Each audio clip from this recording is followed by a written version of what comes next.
Bianca, junto a mi equipo compuesto por Alcides Franco, Jimmy Frank y Abigail Inostroza, para explorar y comprender la experiencia y perspectivas del antropólogo Gerson en diversos aspectos.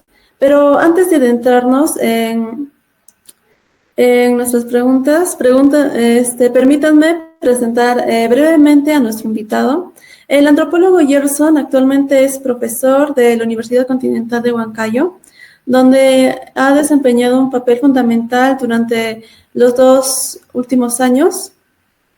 Además, ha realizado contribuciones en el ámbito de la investigación, como su trabajo titulado TIC y el proyecto arquitectónico del curso del proyecto 4 de arquitectura en una universidad privada de los Andes. Estoy emocionada de tener con nosotros a alguien con tanto conocimiento y experiencia y esperamos explorar aún más sus logros y perspectivas durante nuestra conversación. A continuación, daré paso a la ronda de preguntas y la primera pregunta que tengo para usted, antropólogo Gerson, es ¿podría compartirnos un poco sobre su formación y qué lo trajo a la antropología urbana? Buenas, ¿cómo están con todos? Eh, Nada, básicamente, como les había comentado, incluso en clase algunos de los estudiantes llegar no a la antropología urbana, sino a la disciplina de antropología como tal, en la Facultad de Ciencias Sociales de la Universidad Nacional Mayor de San Marcos, fue por descubrimiento de mi personalidad. Como se ha comentado, yo estudié Ingeniería de Telecomunicaciones en la Universidad Villarreal. Y las matemáticas me encantan, la física también me encanta, pero el perfil profesional que busca generar esta profesión no va con mi personalidad, algo que también les comenté en clase, ¿no?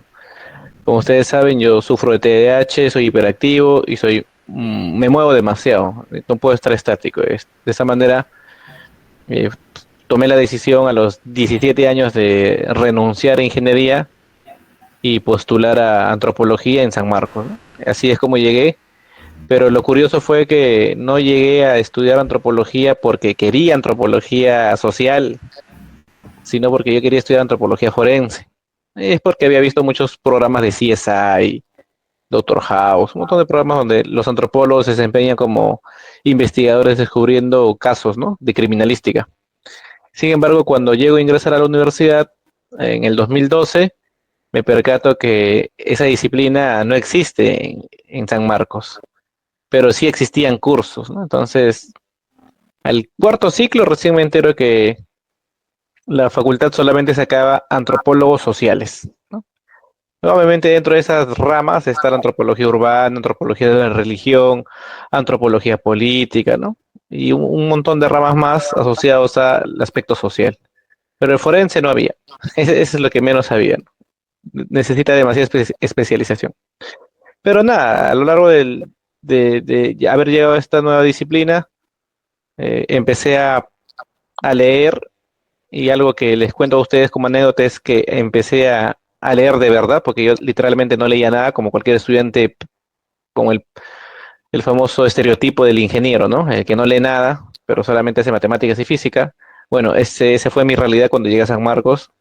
No sabía leer, pero me torturaron, ¿no? Porque toda mi carrera ha sido full lectura. Eh, No, habrá sido hasta el tercer ciclo que llevé antropología de la religión con un docente muy estimado que me enseñó a leer, y a partir de ahí mi historia es otra, ¿no? Es decir, a partir de ese momento yo empiezo a leer por mi cuenta textos que me gustan, el área que me encanta y todo ello, ¿no? Entonces, de esa manera es como yo termino más o menos inmiscuyéndome un poco más en el tema de la antropología social y cultural. ¿Y podría mencionarnos cómo ha influido su condición de TDAH en su carrera académica y en su enfoque hacia la enseñanza? Ha influido demasiado en la medida que me ha hecho dar cuenta de la diversidad de estudiantes con diferentes tipos de aprendizaje que pueden existir en un aula, o que incluso pueden estar contigo también compartiendo el área de la docencia, lo cual a reflexión, ya que en una cátedra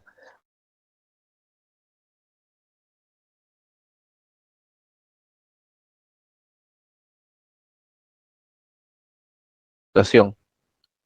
Eh, yo descubrí el TDAH, como les comenté a los compañeros la semana pasada, o esta semana creo que fue, esta semana. Les comenté que descubrí que tenía TDAH ya de adulto, o sea, con 18 años, 19 años, cuando yo estaba en la Universidad Nacional Mayor de San Marcos. Pero yo ya había sido diagnosticado con hiperactividad a los 4, 5, 6, 7, 8 años y llevo terapia yo vivía en Chanchamayo, así que yo iba a terapia para mejorar mi aprendizaje porque soy un estudiante que se distrae pues con cualquier sonido, ruido, ¿no? Y una anécdota que les contaba era que cuando estaba en un colegio estatal en Chanchamayo, mi colegio que se llama Capelito, eh, normalmente en la estatal en esa época se salía a las 12 de la tarde. Sin embargo, a mí me mandaban a mi casa a las 10. ¿Por qué me mandaban a las 10? Es algo que mi mamá siempre se quejaba, ¿no? Hasta que un día me llevó y me dijo, vamos a ver por qué sales a las 10, porque ella pensaba que yo me estaba fugando, me estaba escapando del colegio, y no sé, ¿no? Cuando mi mamá le pregunta a la profesora por qué mi hijo está llegando a mi casa a las 10, la profesora le dice, no, es que su hijo termina muy rápido la tarea y el resto de horas se la pasa molestando a sus compañeros. Entonces, si él terminó su tarea, yo lo mando a la casa para que no moleste a sus amigos. Entonces, claro, uno es niño y no se da cuenta, ¿no? ¿Qué sucede? Pero de por sí, a medida que vas compartiendo aula con otros estudiantes, te das cuenta que tú no encajas, pero a veces tienes suerte y encuentras tu grupo de amigos que también tienen casi el mismo problema, porque así se le suele llamar problema, ¿no? Por mucho tiempo se ve como un problema el TDAH, la hiperactividad, porque son los niños más rebeldes, los niños que hacen bulla, los niños que molestan, los niños que no pueden estar quietos, los niños que tienen dudas, ¿no? Son los niños que para un docente que es estático, pues le aburre, ¿no? Y lo margina. Yo era ese tipo de estudiante, ¿no? Igual en la universidad, no me podía quedar callado, estaba haciendo bulla, chacota, ¿no? Y simplemente era por una cuestión de, no entendía qué pasaba en mi cerebro. Y después ya cuando entró en un proceso depresivo, que es algo que también les he contado a ustedes cuando estaba en los primeros días de clases, tuve la necesidad de ir a psiquiatras y neurólogos. Y es ahí donde me empiezan a detectar ya, ¿no? Oye, tú tienes esta condición. Y por esta condición necesitas tener esto. Hasta me medicaron. Lo chistoso fue que no tomé ninguna medicación porque ya había leído muchos textos que me indicaban que la plasticidad del cerebro, que es lo que hace que tu conducta pueda modificarse, no necesita de ningún químico, ¿no? Puedes hacerlo en base a la voluntad, pero hay que practicar bastante la voluntad, ¿no? Entonces, tomé la decisión de no tomar ninguna medicación porque, como les comenté, para mí no es esto de ser neurodivergente, que es el término correcto que hoy en día se usa gracias a la neurociencia, no es un problema, ¿no? Pero aún sigo percibiendo yo en muchos docentes pensar que un estudiante que es neurodivergente es un estudiante pues que tiene problemas. Y eso es mentira, porque algo que les comenté en la clase es que al menos los que tienen TDAH pueden hacer hiperfoco, que significa concentrarse de una manera tan brutal que otra persona no lo puede hacer. Pero eso dura poco, ¿no? Es decir, es como gasto mi energía y después ya me disperso, me disipo. Entonces, literalmente yo hago eso, ¿no? Cuando me pongo a leer, literalmente, si es algo que me gusta, se va todo de mi cerebro y me concentro en la lectura, pero imagínense que me toque algo que no me gusta leer, que es lo que me ha pasado en la universidad, tengo que leerlo como 50 veces, porque estoy leyendo y ya me dormí, estoy leyendo y estoy pensando en otra cosa, estoy leyendo, se me cruzó una mosca, y entonces tengo que releer una y otra vez hasta que aprenda. Entonces, eh, primero hay que conocer, ¿no? qué tipo de personalidad tienes, por eso siempre yo recomiendo a los estudiantes asistir a los psicólogos, por más que a veces algunos psicólogos tengan sesgos, de alguna u otra manera te dicen qué condición tienes, ¿no? Porque todos tenemos un cerebro único e individual. Y la mejor manera de aprender, que es algo que yo me gusta dejar bastante a mis estudiantes, es mencionarles que primero hay que conocernos a nosotros mismos para poder aprender y entender cómo funciona nuestro cerebro. Solo haciendo eso nosotros podremos sacarle máximo provecho, ¿no? Y es lo que yo hice cuando entendí que yo tenía el TDAH. Igual lo hacía de manera inconsciente, pero ya cuando fue consciente dije, ah, miércoles, ¿no? O sea, me pasaba esto por esto, me dolía la cabeza por esto, ¿no? Porque los que tienen TH tienen, pues, trastornos obsesivos compulsivos, ¿no? A lo cual se le llama el famoso TOC. Es decir, hay cosas en donde uno se traba porque tiene que ser de una manera y si no es así, no funciona. Entonces, eso se puede representar en diferentes formas, ¿no? En cómo te organizas, en cómo limpias tu casa y un montón de cosas. Entonces, si tú lo conoces, reduces el riesgo de generar estrés o jaqueca, algo que a mí me sucedía normalmente cuando yo limpiaba mi casa. Yo cuando limpiaba mi casa, mi objetivo era sacar el mínimo polvo y como no podía, porque ustedes saben que es imposible sacar todo el polvo al barrer, entonces mi cerebro colapsaba. Pero cuando yo fui consciente de que eso sucedía porque yo tenía un trastorno obsesivo compulsivo, ya las jaquecas empezaron a disminuir, pero igual me da a veces migraña, pero es menos, ¿no? Menos recurrente.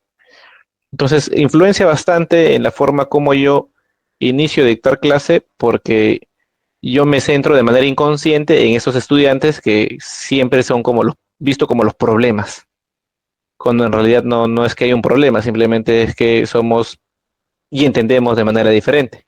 Eso también fue un error mío, ¿no? Cuando empecé a dictar clase, yo dictaba clase y daba consejos, según yo, para todos mis estudiantes. Y no estaba reconociendo que mis consejos eran para personas que tenían hiperactividad. Entonces, hace 2 años o 3 años recién me hice consciente de eso y dije, oh, por eso le funcionaba a los que tienen el mismo perfil que yo y los demás chicos no. Pero ustedes saben que hoy en día con la tecnología el trastorno de hiperactividad es mucho más, ¿no? Más frecuente, ¿no? Porque estamos ya casi siempre nacemos con la tablet, con el celular, lo que hace que nuestro cerebro pues despierte demasiado rápido. Entonces hoy en día en los colegios la hiperactividad es algo común. Por ahí es que no me daba cuenta por eso, ¿no? Pero cuando ya enseñas en la universidad, pues ahí sí encuentras una gran población de estudiantes que tienen diferentes formas de aprender y es cuando te das cuenta que tú puedes dar un pro tip para los hiperactivos, pero también tienes que aprender la otra forma. Por ello que el modelo estándar de aprender a leer es el que les enseñé en clase, ¿no? Es decir, oración por oración, párrafo por párrafo, tomándose pausas activas para que no perdamos eh, tanta energía leyendo un texto entero, sino vayamos comprendiendo pedacito por pedacito, ya que muchas veces es una falencia en la educación estatal y también en la particular, no nos enseñan a leer, ¿no? Y peor que todo, nos dicen que la lectura debe ser algo que te debe gustar, pero no te dicen que es una obligación porque sin conocimiento no somos nada. Entonces, es algo que yo nunca entendí hasta estar en la universidad y después de entenderlo dije, ah, bueno, tengo que hacerlo, pues, ¿no? O sea, ya no hay otra forma, o sea, no hay otro modo de aprender. O sea, si quiero dedicarme a esto, tengo que leer. Eso. Excelente, interesante. Se ve que ha demostrado cómo superarse y llegar a nuestras metas. Ahora que es docente de aquí de la universidad, quería hacer una pregunta. Como maestro universitario, ¿qué es lo que más ha disfrutado y qué desafíos se enfrenta? ¿Alguna opinión que nos puede dar?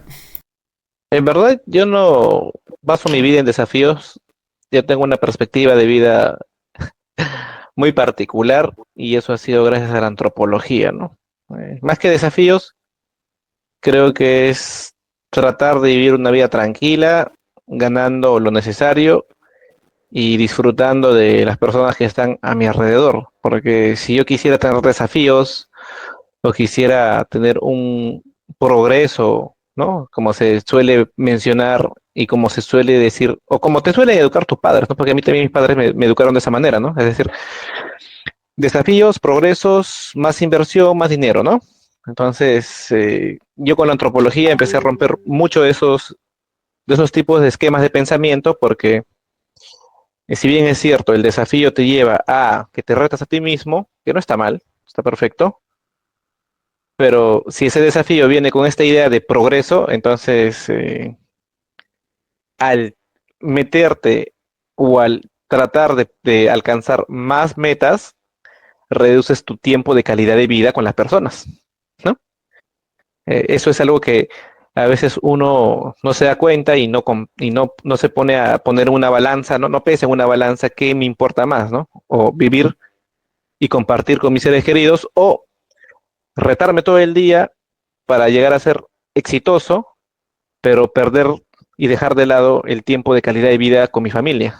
Entonces, básicamente, se podría decir que yo me la vivo fresco. Pero claro, si ya tengo un hijo, entonces eso sería para mí ahora, si quiero apegarlo a tu pregunta, estimado Frank, sería eso, ¿no? El reto que tengo ahora es tratar de tener un trabajo estable, pero al mismo tiempo equilibrar la vida con mi novia y al mismo tiempo estar con mi hijo, que ahorita tiene 5 meses. Entonces, ese es mi reto, ¿no? Llegar a la universidad 2 días y luego volver a mi casa y estar 4 días con mi familia y luego volver otra vez a Huancayo y luego volver a Lima otra vez y así sucesivamente. No me gusta, pero me agrada la idea de dar conocimiento a las provincias, porque ya la capital, ya creo que la capital abusa de la calidad educativa y lo que falta es que se dé conocimiento a los chicos de provincia, ¿no? Y eso es lo que me encanta, al menos de la Continental. Es una universidad que tiene prestigio y donde se puede encontrar estudiantes con sed de conocimiento. Entonces, si un estudiante tiene sed de conocimiento, pues yo encantado de brindarle toda la información para así no solamente monopolizar nuevamente el conocimiento en Lima, sino también llevarlo a las provincias, que es uno de los objetivos por los cuales yo todavía no decido todavía dejar de enseñar en Huancayo, ¿no? Me encanta enseñar en Huancayo justamente porque veo muchos provincianos como yo, porque yo también soy de Chanchamayo, que necesitan pues el conocimiento, ¿no? Y no necesitan estar viniendo a Lima, pues, no exponiéndose también su vida a peligro, sino también que este conocimiento y la calidad educativa de los docentes también llegue a provincias, ¿no? Ese sería un reto. Pero el otro reto como docente en particular, como ya les había comentado, es que mis estudiantes se vuelvan autónomos, que no dependan de un profesor, sino que aprendan a gestionar su propio aprendizaje. Y por eso que yo les enseño los autores, les enseño a leer, ¿no? Porque si no, yo simplemente me pararía en el salón y diría, esto es esto, esto es esto, este es esto, este es esto y esto es esto. Y lo que estoy haciendo al diseñar mi clase de esa manera sería pues hacerlos dependientes de mí, ¿no? Porque el alumno diría, no voy a saber si es que el profesor no lo dice. Y la idea no es esa, ¿no? La idea es que ustedes ya ingresen a las fuentes directas de información, se choquen con la realidad, se den cuenta que es difícil y a partir de ahí, oye, profesor, disculpe, esto no lo entiendo, ¿me puede explicar? Y así vamos construyendo conocimiento al mismo tiempo que les voy enseñando a ustedes cómo acceder al conocimiento que están en los textos. Entonces, de esa manera el estudiante se vuelve autónomo y ya no va a una clase a escuchar al profesor, sino va a una clase a resolver sus dudas o a retar al profesor académicamente, porque eso es lo más bonito de una clase, cuando un alumno te sale con una idea, ¿no? Que quizá no está en todo tu background de conocimiento y te obliga a leer más y te obliga a entender más autores para que tú también le puedas explicar a ese alumno o a esa alumna, oye, mira, esto es así por esto y es por esto, y acá hay otros textos y acá hay más libros y acá hay más investigaciones, ¿entiendes? Entonces, se basa en eso, ¿no? Ese es uno de los retos de los docentes, no solo míos, sino de los docentes. Es decir, ese es el reto máximo que tiene todo docente, hacer que ese estudiante se vuelva autónomo. Lo cual es complicado, porque ustedes saben como estudiantes que eso requiere pues también la voluntad de ustedes, ¿no? Yo les puedo dar todas las herramientas, pero si ustedes no tienen la voluntad de hacerlo, tampoco va a suceder. Entonces, por eso también hay otro aspecto importante que es la motivación del docente hacia los estudiantes, ¿no? Por eso yo parto comenzando con explicar mi vida, que no es la vida que quizás a veces se presenta pues de un docente, ¿no? Como en el colegio, ¿no? El docente es como que el intocable, el que nunca falló, el que es el mejor, y lo cual es errado, ¿no? Un docente tiene equivocaciones, un docente también ha sido joven, un docente también ha tropezado, ha jalado, ¿no? Entonces, la idea no es presentarse con un modelo perfecto porque es algo que ya hoy en día los jóvenes ni a balas van a creer esto, ¿no? O sea, por eso que a veces la autoridad del docente se pierde porque el docente no sé, se perfila o se da a conocer como una persona íntegra, pero ya la información es tanta que tú ves su Facebook y dices, la persona es así, ¿no? Es una mentira. Entonces, si el estudiante ya no cree en ese docente, por más que ese docente le dé los mejores consejos de la vida, o por más que ese docente le dé buen conocimiento, el alumno dice, bueno, este profesor me ha mentido, ¿no? Ya desconfía. Por eso, en las nuevas formas de dar pedagogía es mostrarse de manera humilde, ¿no? Es decir, yo soy así, así soy, y si yo pude, ¿por qué ustedes no? ¿Entienden? O sea, no es una cuestión de, oye, solamente si sigues el éxito de manera rigurosa vas a llegar a este punto. No, eso es mentira. Eso es mentira. La ruta puede tener muchas variaciones, pero la idea es tener la voluntad de hacerlo, ¿no? No existe la perfección. Y si ustedes encuentran personas que han hecho eso, van a encontrar que a lo largo de toda su vida han dejado cosas, ¿no? Han dejado cosas importantes por obtener eso. Y eso también tiene un costo. Entonces la idea no es mostrarles un camino pues riguroso, sino un camino de voluntad, ¿no? Más que de privaciones. Bueno, he estado investigando un poco de usted y he encontrado algo interesante que usted realizó con un TIC. Y este TIC, ¿me podría hablar un poco más sobre ese TIC que realizó y cuál es su objetivo? Y también cómo emplea los tips en su práctica de docente y cómo estas pueden beneficiar a los estudiantes. ¿Alguna Ah, ya. recomendación? Claro, al final los consejos de los adultos, por más quizá cuadrado que sea, porque así se suele ver cuando uno es adolescente, encierra cierto tipo de verdad, ¿no? Porque al final lo que tiene un docente, aparte del conocimiento, es la experiencia. Entonces, como adolescentes, los estudiantes tampoco es que deban dudar de todo lo que uno dice, porque al fin y al cabo encierra cierto tipo de conocimientos en la experiencia de una persona, ¿no? Por eso tienes el dicho, más sabe el diablo, por viejo, es decir, la vejez te da más experiencia, más sabiduría. La idea de los pro tips o los po tips, como se suele decir ahora en la chaviza o en la juventud, es que los estudiantes no tomen el camino fácil, porque el camino fácil conlleva una cuestión, pues, de pensar que la vida es fácil. ¿Entienden? Entonces, la idea no es pensar que la vida es fácil. La vida te va a zamaquear duro, ¿no? Pero la idea es cómo tú te sobrepones a eso. Porque si te pones a quejar, ah, me tocó esto, qué triste, o sea, te pones a pensar, hay 1 millón, más de 1 millón, hay millones de personas, los cuales tienen peores condiciones y no se están quejando. Entonces, la idea es ser conscientes de nuestro privilegio, ¿no? Si tengo el privilegio de estudiar, pues lo tengo que aprovechar. O sea, si mis padres se dan la oportunidad de pagarme una particular, ¿por qué no aprovecharlo? Si no lo voy a aprovechar, mejor me voy a la nacional, ¿no? En la nacional no pago nada, pero a ver, ingresa. Entonces, hay que contrapesar esas cosas, ¿no? Entonces, claro, está genial estudiar en una universidad particular porque yo que estoy en una nacional y veo ahora la continental, digo, Dios mío, ¿no? A mí me hubiese gustado tener todo este equipamiento cuando yo estudié en mi universidad, pero no, ¿no? Las universidades nacionales lastimosamente carecen bastante de tecnología, carecen bastante de infraestructura, y si uno tiene la oportunidad de tener todo lo que la Continental tiene, pues hay que sacarle el mayor provecho. En base a eso va mis consejos, ¿no? Básicamente como docente y como ser humano en general, ¿no? Porque al final no dejamos de solamente ser docentes, sino también somos seres humanos. ¿Mm? Así que sí, Franz, así dan mis consejos. Muy interesante, profesor. Y es algo curioso porque ahora que estás diciendo cuáles son los aspectos de las personas que tienen TDAH, cuando yo era muy de niño en la escuela, era muy inquieto y me trajo problemas. Me llevaron a la psicología y dijeron también hiperactividad. Creo que luego me bajé, pero creo que estuve en depresión y ahora estamos aquí. No sé.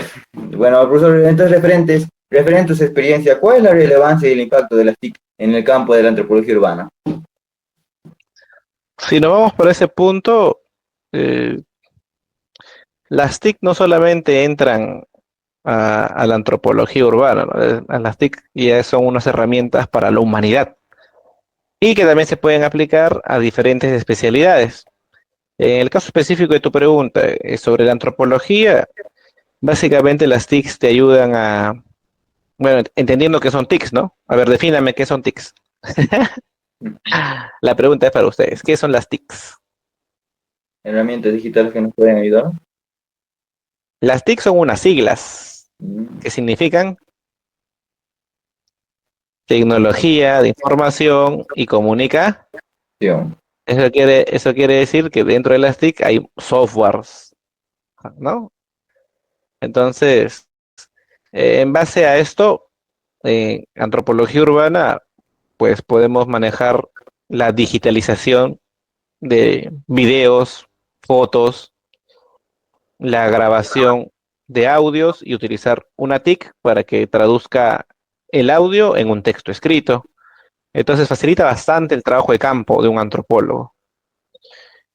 Solo en ese sentido, pero en otras disciplinas, como en la educación, aportan más porque los estudiantes, bueno, es que eso es lo peligroso, ¿no? De las TICs, porque al ser una herramienta que facilita y que se supone que debe usarse como algo para ganar tiempo, los estudiantes a veces se limitan solamente a usar TICs, como la famosa IA o el famoso ChatGPT, ¿no? Para, en vez de leer, copiar y pegar, ¿entienden? Entonces, eso es un riesgo latente. O sea, la idea no es que uno haga control C, control V, sino la idea es que el ChatGPT sirva para que utilicen de manera eficiente las TIC, sobre Mm, todo para desarrollarse en una etapa que en ese momento era el COVID, ¿no? Donde estábamos pues obligados a no juntarnos. Entonces, las formas de comunicación, las formas de relacionarse y las formas de hacer los trabajos en la universidad, pues básicamente pasaban por las TIC. Ahora que hemos vuelto a la normalidad, igual, ¿no? El mismo Estado ha dicho que se mantenga un porcentaje de la virtualidad para seguir utilizando estas herramientas por si vuelve a suceder otra enfermedad, otra pandemia, y estemos preparados, porque al inicio, cuando se implementaron las TICs, hubieron muchos desbalances académicos, ¿no? Los profesores no sabían utilizarlos, los estudiantes tampoco, y no, entonces fue un gran problema generalizado en todo el país, y sobre todo porque en nuestro país, hablando de manera mucho más clara, las provincias son las zonas que tienen peor tecnología tecnológica, ¿no? O sea, infraestructura tecnológica, ¿no? Disculpen ahí la equivocación de términos. Cuando uno revisa, como les estaba comentando, la página del Ministerio de Transporte y Telecomunicaciones, se da cuenta que en Lima esta infraestructura relacionada a la red está pues solventada hasta un 70 hasta 80%, pero en las provincias no se pasa el 10%, ¿entiende? Entonces, tener TICs también muestra la necesidad de tener infraestructura tecnológica. ¿De qué me sirve tener muchas TICs si a la hora de la hora en mi zona no va a haber wifi, no hay red, no hay señal, no hay equipos, no hay tecnología? Entonces las TIC se convierten, en vez de una solución, en un problema, mm, ¿no? Estudiantes que no tienen recursos para acceder a muchos programas, entonces las TICs se convierten en una limitación. Por eso yo soy la idea de que las TICs sirven, sí, pero dependiendo del contexto en el que uno se encuentra. Si yo me encuentro en un contexto en donde no existen muchos recursos económicos, entonces no tendría la libertad de usar tantas TICs porque me vería limitado por los recursos. Pero si estoy en un espacio en donde se puede utilizar las TIC, entonces es obvio, ¿no? Que lo voy a hacer. Esa es una de las críticas que yo tengo en relación a la educación virtual, ¿no? La educación virtual en Lima funciona muy bien, pero cuando la educación virtual se lleva a las provincias, es como que existen falencias, ¿no? Es triste escuchar que los estudiantes te dicen, profesor, mi señal se está yendo, estoy fallando, ¿no? Entonces el estudiante también escucha una clase entrecortada y encima tiene que utilizar las TICs, usar encima tu red para compartir entre escuchar la clase y aplicar las TIC y así. Es como se complica bastante. Pero de todas maneras, termina siendo un soporte importante para la educación y el aprendizaje. El asunto es que hay que capacitar a los estudiantes para que sepan utilizarlo, porque si no, ya saben, lo utilizan de la manera incorrecta, ¿no? De la manera que te lleva el camino rápido de la vida, que es hacer control C, control V, cosa que en otros países no pasaría, porque eso no nos inculca el colegio, ¿no? En nuestro para reportar, si es te botan de la universidad, porque es un delito. En los colegios debería suceder lo mismo. Pero, como les digo, nuestro país es un país tan informal que esto se pasa por alto y se normaliza. O sea, los docentes no sancionan. Y como los docentes no sancionan, los estudiantes piensan que es algo normal, que es algo que se debería hacer. Pero cuando estos estudiantes rebotan con la realidad, es cuando están en 10º ciclo y tienen que presentar un trabajo de investigación. Y ese trabajo de investigación pasa por el famoso programa llamado Turnitin, que también es parte de una TIC. Y este programa te vota pues cuánta referencia citada tienes o cuánta similitud con otros textos tienes y te vota pues un porcentaje y de acuerdo a ese porcentaje te dicen, tu texto está plagiado, ¿no? Entonces, vuelve a escribirlo. Entonces, imagínense el estudiante que nunca aprendió y nunca entendió que el plagio es algo negativo, imagínense cómo sufre cuando hace una investigación. Muy Incluso interesante. ahora incluso cuando existe ahora también detectores de ChatGPT, ¿no? O sea, es decir, ahora hay detectores que simulan y hacen el esfuerzo de ver si el texto es escrito por la inteligencia artificial. Así es, estimados estudiantes. Muy interesante, entonces, profesor, se puede decir que las TIC tienen su lado positivo y negativo, y mayormente beneficia a los que tienen más recursos, y los que no tienen tanto les está perjudicando. Entonces, profesor, en su proyecto arquitectónico del curso de proyecto 4, ¿qué le inspiró? Ya, para mí también fue una novedad, pero cuando yo investigué a otros amigos que estudiaron arquitectura en otras universidades, les pregunté quién les enseñaba historia y me dijeron, mi profesor era un antropólogo, un arqueólogo. Ya de ahí dije, uy, me relajo, ¿no? No soy como que el espécimen raro. Pero básicamente sucede porque muchos de los conceptos que se utilizan en la arquitectura, muchos conceptos de la arquitectura devienen de las ciencias sociales. Y dentro de las ciencias sociales, de la antropología. Y dentro de la antropología, también incluso la antropología urbana. Porque cuando ustedes hablan de cultura, eso no es antropología urbana, eso es antropología social. Mm, Entonces, cuando uno en arquitectura dice, voy a hablar de un espacio, bueno, hoy en día yo no puedo agarrar y traer un arquitecto medieval, no entendería la realidad, ¿no? Entonces, cada contexto demanda una forma particular de hacer arquitectura. Hoy en día nos encontramos en un contexto donde la naturaleza está siendo destruida y existe una necesidad de generar pues algo ecoamigable, ¿no? O una arquitectura ecoamigable, una arquitectura sostenible, sustentable y todo esto. Es porque el mismo contexto lo demanda. Entonces ahí están los arquitectos que ganan los premios, aquellos arquitectos que hacen pues casas más funcionales en relación a que sean pues casas sustentables, sostenibles, ¿no? Y así es como se debate. Pero pasarán 40 años más y aparecerá otra problemática y por lo tanto la arquitectura tratará de desarrollar, ¿no? Y solucionar esa problemática y ahí destacarán 2 arquitectos, 3 arquitectos más. Y así, a lo largo de la historia de la humanidad, la arquitectura ha venido a brindar soluciones y los que más sobresalen son aquellos arquitectos que han brindado las mejores soluciones, ¿no? Entonces, la importancia de la antropología es que te explica eso, con conceptos, con detalles sobre todo, analizar esto en un espacio real, con la famosa técnica de la etnografía, ¿no? La metodología de la etnografía, que es el trabajo de campo, el trabajo del observador participador. Es decir, claro, uno como antropólogo no espera que el arquitecto sea formado como antropólogo porque a un antropólogo le cuesta 5 años, ¿no? Eso no lo voy a lograr en un ciclo, 2 ciclos, ¿no? Pero al menos les puedo brindar los conceptos y la herramienta metodológica para que ustedes puedan hacer un trabajo de campo incluso más certero, ¿no? O sea, ya con metodología, no solamente desde el sentido común. Esa es la respuesta, estimado Jaime James. muy interesante, profesor. Entonces podríamos definir que la antropología urbana es muy importante en el aspecto arquitectónico. Sí, correcto, es correcto, es correcto. Bueno, tomando en cuenta todo lo que nos ha dicho hasta ahora, nos podría mencionar algunas reacciones y retroalimentación que ha estado teniendo durante ese trabajo de investigación?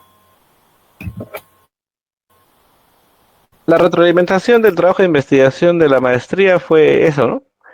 La necesidad de que la formación profesional de la arquitectura no solamente sea direccionada de la manera proyectual o de diseño, que no está mal, que está perfecto, pero sino entregarle un poco más de contextualización a esto, ¿no? Es como lo que pude leer en textos de doctorados de arquitectos en España, ¿no? Que hacen una crítica interesante a todas las mallas curriculares de Europa de arquitectura, en donde se percatan que esta disciplina, que ya lleva bastante tiempo, pues tiene una carencia, y la carencia está en la sistematización de los conceptos que utilizan en la disciplina. Entonces, por eso surge la necesidad de incorporar más aspectos teóricos en la escuela para que el estudiante también tenga más conocimiento, ¿no? Es algo que yo les he estado diciendo bastante a ustedes, ¿no?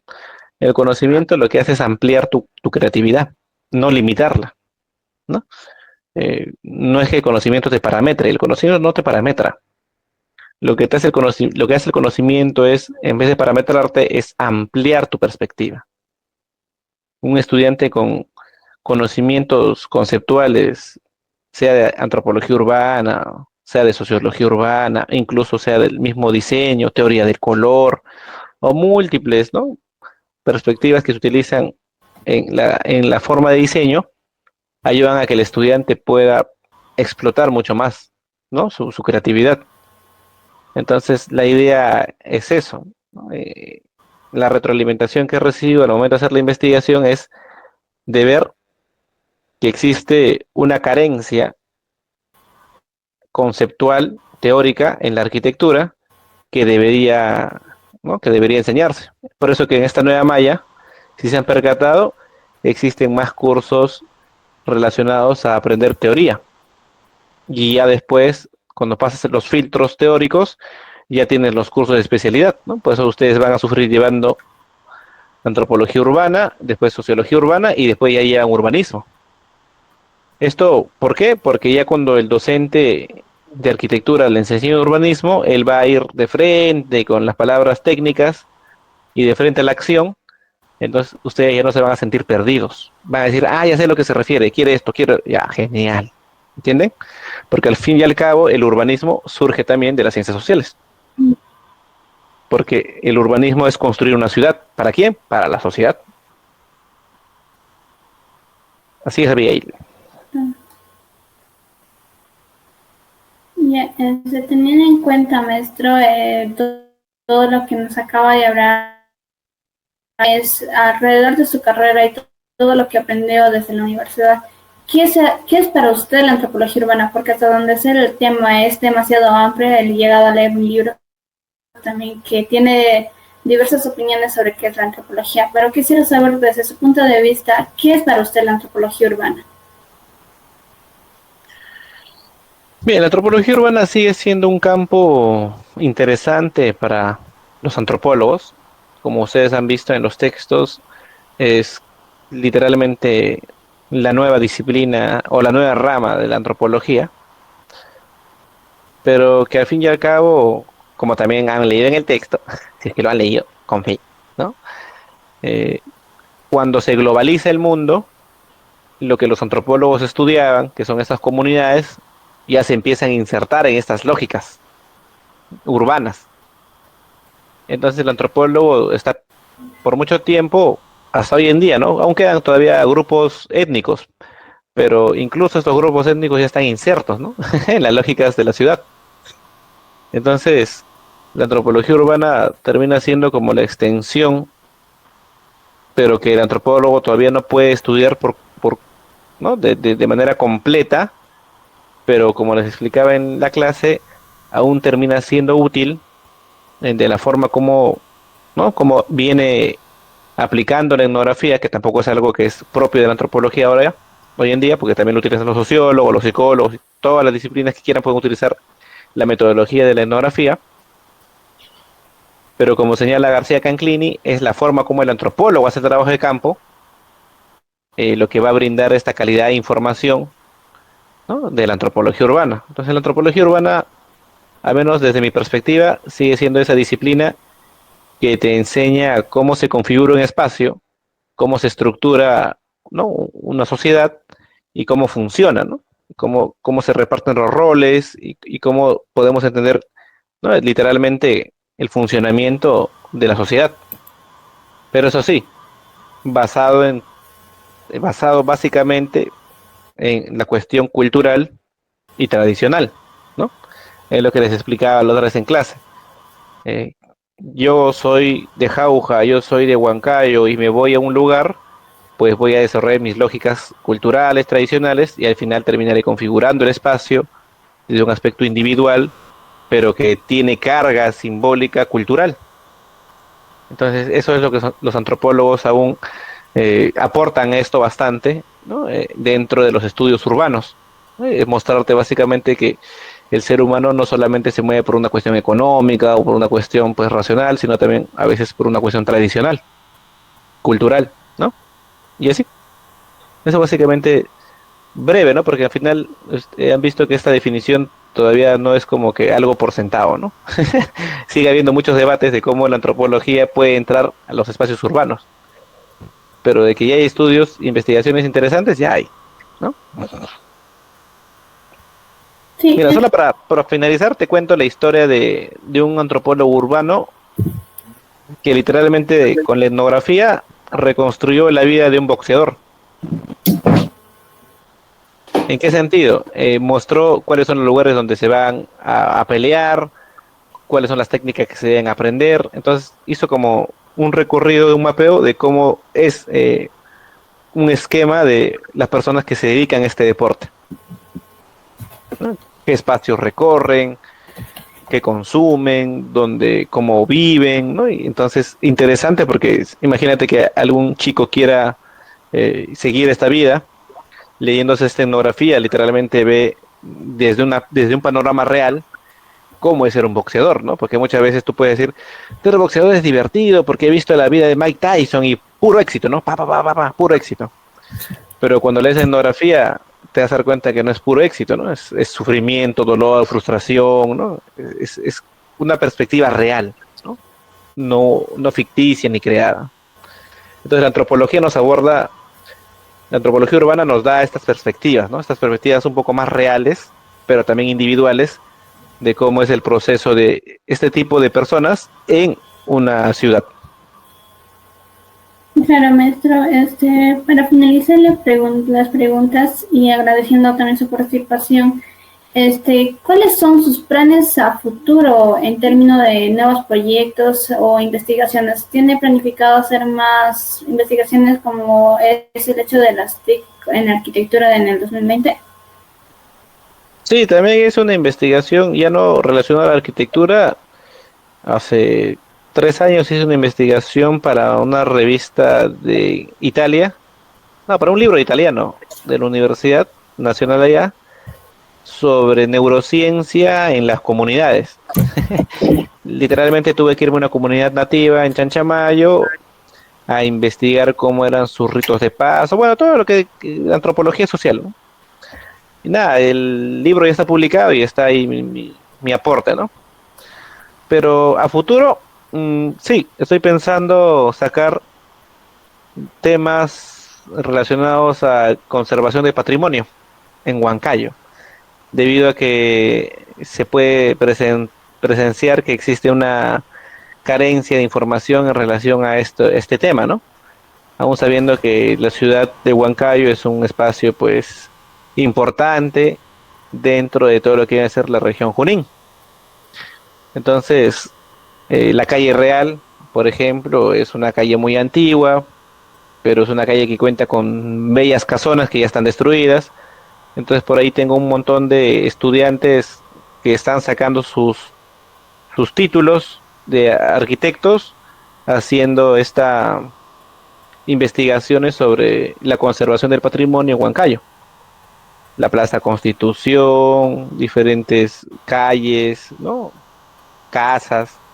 Entonces el proyecto así que tengo en mente ahora es, y que lo voy a plantear después, es básicamente reunir a estos estudiantes y tratar de hacer pues un libro del patrimonio que aún queda en Huancayo, o de reconstruir el patrimonio que está allá, para un tema más de, para un tema que cualquier estudiante que guste de conservación y restauración sobre centros históricos, ciudades monumentales, pues puede acceder a este conocimiento, ¿no?